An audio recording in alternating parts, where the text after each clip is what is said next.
Salut à tous. Aujourd'hui, j'aimerais vous parler d'un un livre très important qui existe dans l'univers. C'est le livre des vies.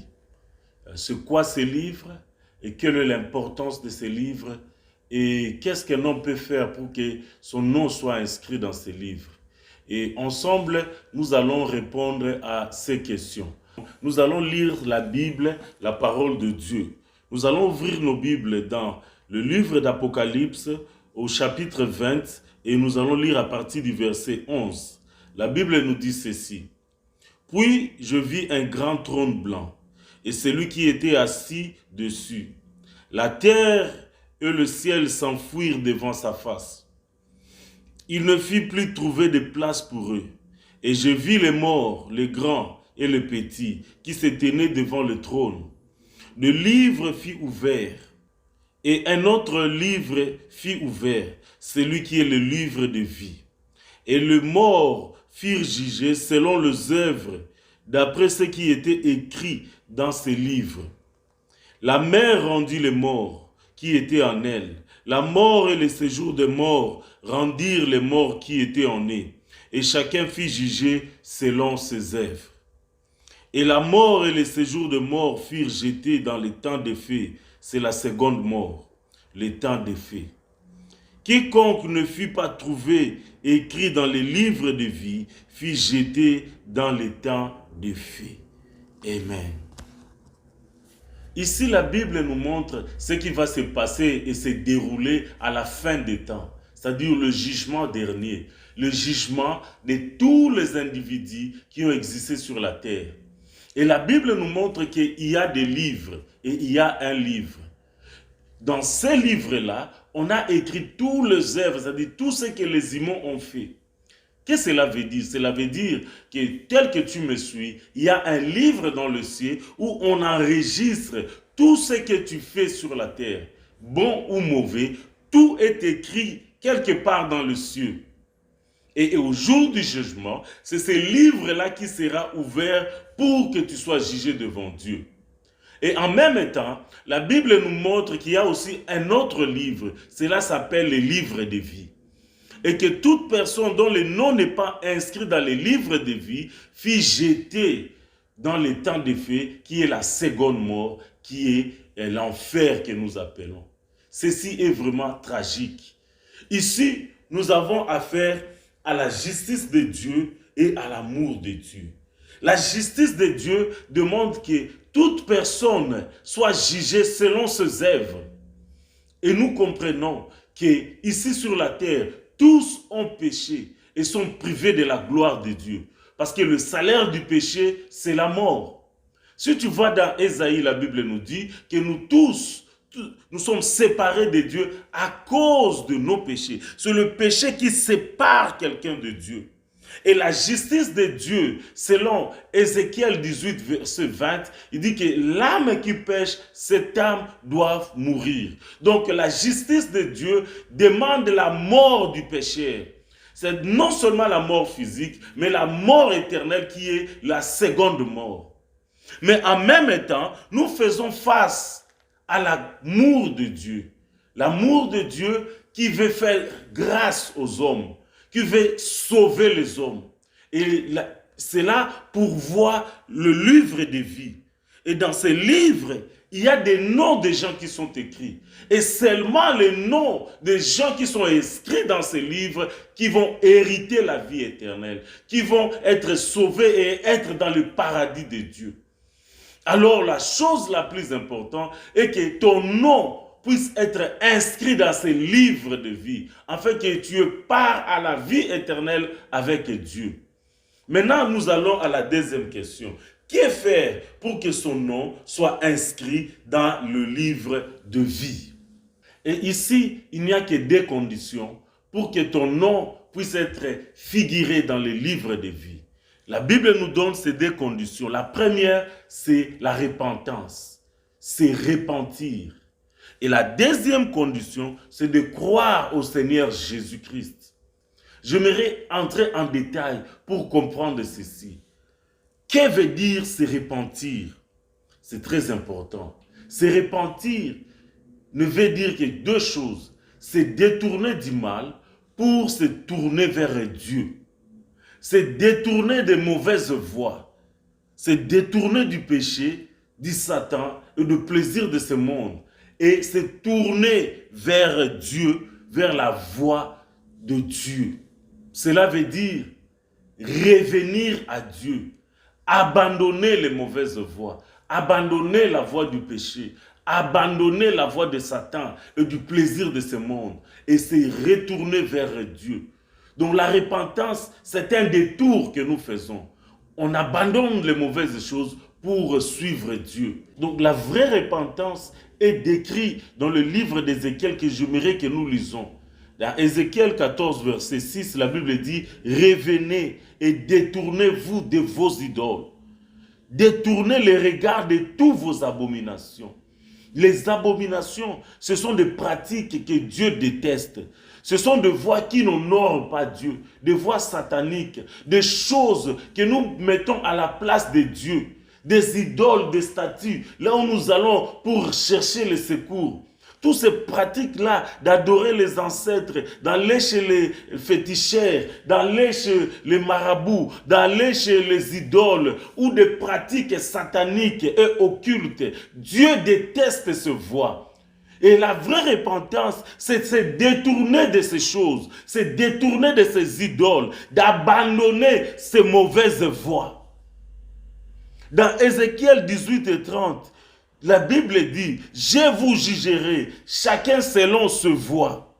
Revenez et détournez-vous de toutes vos transgressions, afin que l'iniquité ne cause votre ruine. » Dieu dit, revenez et détournez-vous de toutes vos transgressions. Quelle est la transgression? La transgression, c'est le péché. C'est lorsque quelqu'un brise la loi de Dieu. Et dans la Bible, nous avons toutes les lois de Dieu qui sont écrites, les 10 commandements et des autres lois. Et lorsque tu brises une loi, tu brises toute la parole de Dieu. Et la Bible dit que tu dois te détourner de toutes ces choses. Tu dois arrêter de briser la loi de Dieu. Tu dois arrêter de pécher, de briser le commandement de Dieu. Parce qu'en faisant cela, tu n'es en train que de courir à ta ruine.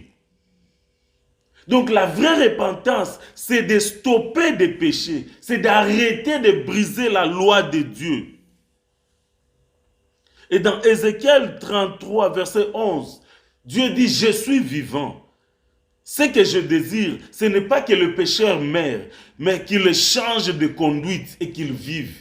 Ici, revenez et revenez de vos mauvaises voies. Pourquoi mourriez-vous? Vous voyez? Une question que Dieu te pose. Pourquoi mourriez-vous? Donc, mourir, c'est un choix. C'est une décision que quelqu'un prend. De continuer la mauvaise voie, de vivre cette vie de péché et d'idolâtrie, de suivre les voies de Satan, de plaisir de ce monde et de briser la loi de Dieu. C'est un choix qu'un homme fait. Voilà pourquoi la repentance aussi est aussi un choix qu'un homme doit prendre. Cela n'est pas seulement émotionnel. Oui, lorsqu'on brise la loi de Dieu, on se sent culpabilisé. Il y a cette tristesse-là. Mais cette tristesse doit amener quelqu'un à prendre une décision. À prendre la décision d'abandonner ces choses et de se détourner de cela. Et commencer à suivre Dieu et aller dans la bonne direction. Donc la vraie repentance n'inclut pas seulement nos émotions, mais c'est une décision. C'est un choix qu'un homme doit faire, d'abandonner les mauvaises voies et suivre Jésus. C'est arrêter de faire le mal, arrêter le péché, arrêter de suivre Satan, arrêter de suivre le plaisir de ce monde, arrêter de faire ces choses mauvaises parce que cela amène qu'à la ruine. Tous ont péché et sont privés de la gloire de Dieu. Le salaire du péché, c'est la mort. Et ce qui est tragique, ce n'est pas seulement la mort physique, mais c'est la mort spirituelle, qui est la seconde mort, l'état de feu, qui est l'enfer. Repens-toi, repentez-vous, afin que vous viviez. Ça, c'est la première des conditions. Et la deuxième condition, c'est de croire au Seigneur Jésus-Christ. Et qu'est-ce que cela veut dire croire au Seigneur Jésus-Christ? C'est ce qui est écrit dans 1 Corinthiens 15, 4 à 5. C'est ce qui est écrit dans Romains 10, 9. C'est ce qui est écrit dans Hébreux 22, verset 9. Il y a 7 points clés lorsque nous disons nous croyons au Seigneur Jésus-Christ. Premièrement, se croire que Jésus-Christ est le Fils de Dieu. 2. Croire que Jésus est né de la Vierge Marie. 3. Que Jésus-Christ a vécu une vie sans péché. 4. Jésus-Christ est mort à la croix pour le pardon de nos péchés. 5. Jésus-Christ a été enseveli et il est ressuscité le 3e jour. 6. Il est remonté au ciel. Il est notre avocat auprès du Père. Il intercède pour nous. Et 7. Il va revenir ici sur la terre. C'est ça, croire au Seigneur Jésus-Christ. C'est croire à sa mort et à sa résurrection. Parce que la mort et la résurrection de Jésus, c'est ça la clé du salut. Sans cela, il n'y a pas de salut. Quelque chose doit mourir à la place du pécheur. Parce que la justice de Dieu doit être satisfaite. L'âme qui pêche doit mourir. Donc quelque chose doit mourir à la place de l'homme pour que l'homme soit sauvé. Et c'est ce qu'on appelle l'amour de Dieu. Cela est manifesté lorsque nous voyons l'exemple de Genèse 22. Lorsque Dieu a demandé à Abraham de sacrifier son fils Isaac. Il y a une question que j'ai aimée d'Isaac. Isaac demande à Abraham, Père, nous allons à la montagne, mais où est l'agneau que nous allons sacrifier? Et le Père lui répond, Dieu lui-même pourvoira du sacrifice. Vous voyez? C'est ce que Dieu a fait. Lorsqu'ils sont arrivés au sommet de la montagne et Isaac devait être sacrifié, c'est à ce moment-là que Dieu a pourvu du sacrifice. Il a donné l'agneau qui a été sacrifié à la place d'Isaac. C'est la même chose qui s'est passée à la montagne de Golgotha, là où nous devons mourir à cause de nos péchés. Jean 3,16, la Bible dit, Dieu a tant aimé le monde qu'il a donné son Fils unique. Il a donné son Fils unique pour mourir à la place du pécheur.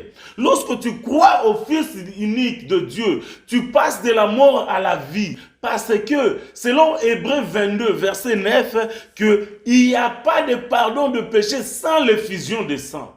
C'est-à-dire, tous les animaux qui ont été tués dans l'Ancien Testament ne représentaient qu'une chose, c'était la mort de Jésus sur la croix. Dans le livre d'Apocalypse 13, verset 8, et Apocalypse 21, verset 22, la Bible dit que le livre de vie appartient à l'agneau. C'est le livre de vie de l'agneau. Pourquoi? Parce que la clé du salut, c'est l'effusion du sang. Il n'y a pas de pardon de péché sans l'effusion de sang. Et l'agneau de Dieu, ce n'est rien d'autre que Jésus-Christ. Dans le livre de Jean 1, verset 29, lorsque Jean-Baptiste a vu Jésus, il s'écria, voici l'agneau de Dieu qui ôte le péché du monde. Jésus-Christ est l'agneau de Dieu qui ôte le péché du monde. Voilà pourquoi les noms des gens qui sont inscrits dans les livres de vie, ce sont des gens qui croient au Seigneur Jésus-Christ. Parce qu'il n'y a pas de salut en aucun autre nom. Selon Acte 4, verset 12, le salut n'est que dans le nom de Jésus-Christ. Crois au Seigneur Jésus-Christ et tu seras sauvé. Romains 10, verset 9, la Bible dit, si tu confesses le Seigneur Jésus et si tu crois dans ton cœur que Dieu l'a ressuscité du mort, tu seras sauvé. Vous voyez? Donc le salut, c'est au nom de Jésus. Lorsque tu crois au Seigneur Jésus, c'est à ce moment-là que ton nom est inscrit dans les livres de vie. La Bible dit dans Jean 1,12, il est venu vers les siens ne l'ont pas reçu, mais à tous ceux qui l'ont reçu, il leur a donné l'autorité, le pouvoir de devenir enfants de Dieu. Lorsque tu crois au Seigneur Jésus, tu deviens automatiquement enfant de Dieu et ton nom est inscrit dans les livres de vie. Et au jour du jugement, la grâce et la faveur de Dieu, l'amour de Dieu va te qualifier pour entrer dans le ciel parce que ton nom sera inscrit dans les livres de vie. Et ce n'est que les gens dont les noms sont inscrits dans les livres de vie qui entreront dans la vie et dans le paradis de Dieu. Vous voyez, ça ce sont les deux conditions. Tu sais maintenant les deux conditions et les deux choses à faire pour que ton nom soit inscrit dans les livres de vie. Premièrement, c'est de te repentir. Et deuxièmement, c'est de croire au Seigneur Jésus comme étant ton Seigneur et Sauveur personnel. Je suis le pasteur Tony Lokemba. Que Dieu vous bénisse. Amen.